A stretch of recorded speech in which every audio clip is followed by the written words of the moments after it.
নমস্কাৰ, মোৰ নাম পিংকু ৰঞ্জন দত্ত। মই অসমৰ গুৱাহাটী নিবাসী। মই ৰিনিউৱেবল এনাৰ্জি ছাৰ্ভিচ আৰু ইনষ্টলেশ্যন ব্যৱসায় কৰোঁ। আমি এই ব্যৱসায় কৰি থাকোঁতে আমি বহুত বয়োজ্যেষ্ঠ মানুহৰ ওচৰ কাষ চাপিছিলোঁ বা দেখিছোঁ। সেই বয়োজ্যেষ্ঠ ৰিটায়াৰ্ড মানুহৰ এটা ছাপোৰ্ট লগা মানে হৈ থাকে। তেখেতে বহুত মানুহে সুধি থাকে, তোমালোকে চ'লাৰ ছিষ্টেমৰ ইমান ধুনীয়াকৈ ছাৰ্ভিচ দিয়া, লগত তোমালোকে যদি এল্ডাৰৰ ছাৰ্ভিচ যদি দিব পাৰা তেন্তে খুবেই ভাল হয়।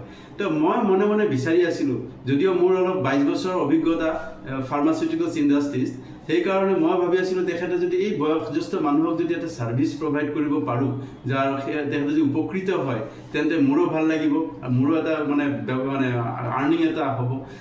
সেই সময়ত আমি বিচাৰি পালোঁ এলমেট, আৰু মোৰ বন্ধু এজনে মানে ৰেফাৰেঞ্চ দিলে। এলমেট নামৰ এখন কোম্পানী আছে, যাৰ পৰিকাঠামো আৰু তেখেতৰ মানসিকতা আৰু ভৱিষ্যত পৰিকল্পনা খুবেই ধুনীয়া। আৰু তাহাঁতে এই বয়োজ্যেষ্ঠ মানুহক সদায় ছাপোৰ্ট কৰাৰ কাৰণে ধুনীয়াকৈ এখন মানে ছিষ্টেম তেখেতৰ আছে, আৰু সেই ছিষ্টেমৰ জৰিয়তে বহুত মানুহ উপকৃত হৈছে। আৰু সেই উপকৃত হোৱাৰ কাৰণে মই অলপ বহুত মানুহ লাভান্বিত হৈছে, আৰু মই অলপ আই এম ইনফ্লুৱেঞ্চ যে এনেকুৱা বিজনেছ যদি আমি যে মনে মনে বিচাৰি আছিলোঁ সেইখিনি আমি পালোঁ বুলি। সেইকাৰণে আজি মই এলমেটৰ লগত জড়িত হৈছোঁ।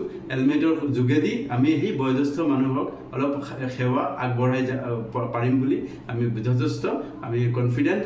আৰু অহা দিনত এলমেটৰ লগত এটা ধুনীয়াকৈ এটা মানে ছাকচেছফুল জাৰ্ণি আমি এই ব্যৱসায়ত বা এই ছাৰ্ভিচ ছেক্টৰত আমি দিব পাৰিম বুলি মই যথেষ্ট আশাবাদী আৰু কনফিডেণ্ট। ধন্যবাদ, নমস্কাৰ, জয় হিন্দ।